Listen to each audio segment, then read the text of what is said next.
जत्ते आदमी ठार भ गेल छै अहाँ सबसे हाथ जोड़ के नहीं हो रहा है, चूंकि अही सब के लिए एते सुंदर कार्यक्रम राखल गेल है। जो अहाँ सब चल जेबे तो फिर कार्यक्रम के से मैया मोरा दुलरिया हो मैया मोरा दुलरी से मैया मोरी एक बेर आगू से पाछू तक दोनों हाथ उठा दियो बोले श्यामा मैया की। बहुत अच्छे भटक लागल भीड़ अपार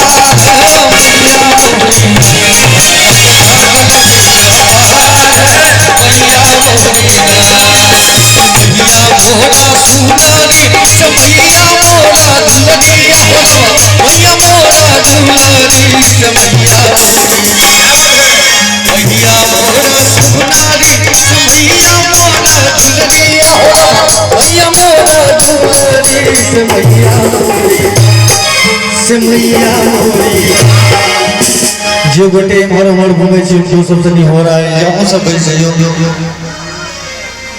जत्ते आदमी खड़ा हो गया सब आदमी से नहीं हो रहा है, शांतिपूर्वक भेजियो कार्यक्रम के सफल बनाबू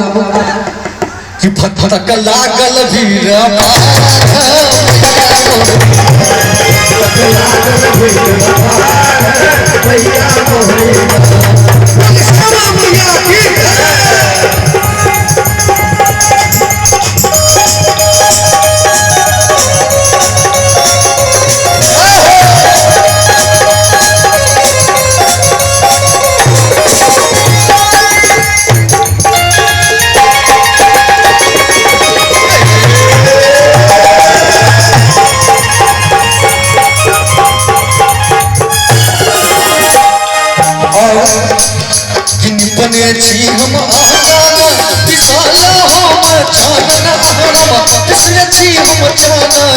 से मैया मोरे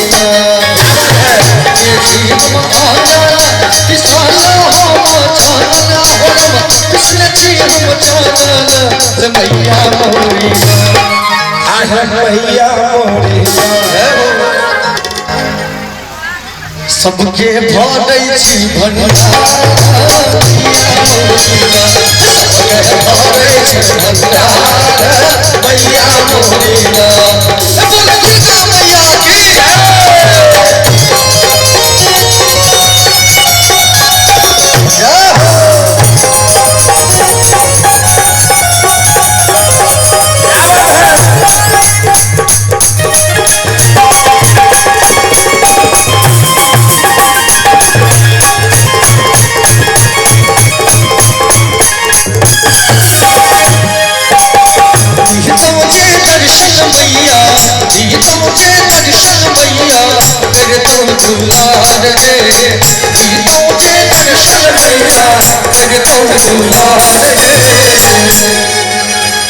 चूंकि बाहरी कलाकार सबसे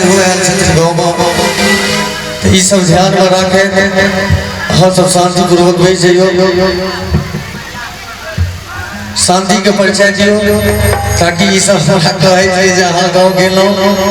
और एना माहौल भ गए ताहि दुआरे सब गोटे से हम हाथ जोड़ के आग्रह करे सब आदमी बैठ जाओ। के बाद झांकी देखा दे बहुत नीक नीक अखन झांकी बाकी है। हम तो कहलहुँ जे अखन भरि राति जते देखबै अहाँ ओते हमरा लग आइटम है भरपूर है, अहाँ भोर को दियो तो जब तक अहाँ सब बैसल रहबै तबे तक हम सब कार्यक्रम करबै कि जी रे तो जे दर्शन मैया तो दुलार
भक्त कहे छथिन मैया से